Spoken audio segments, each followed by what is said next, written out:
Well, the Arctic Ocean and the Mediterranean actually have many, many similarities. One of them is just the geography. We think of the Arctic as an ocean surrounded by land, as is the Mediterranean. Both the Arctic Ocean and the Mediterranean are experiencing some of the effects of climate change. Some of those impacts are very, very different. In the Mediterranean, we have issues such as desertification. In the Arctic, it's warming strongly. We're losing the Arctic sea ice cover, but both of these are having strong effects on the ecologies of the regions. And there are also other issues that are very important about how the Arctic could actually influence what happens in the Mediterranean. For example, we warm up the Arctic. Can that have effects on weather patterns all the way down here? There's strong evidence that it can.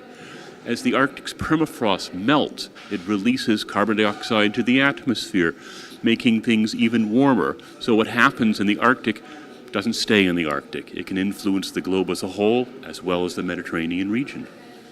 Is the climate change worsening, and are there solutions looking forward still to resolve the situation or to improve the situation? Well, certainly, if we look at where climate change is happening, the Arctic is really one of the areas where it's most extreme. We've known that this would be the case for many, many years. That's exactly what we see.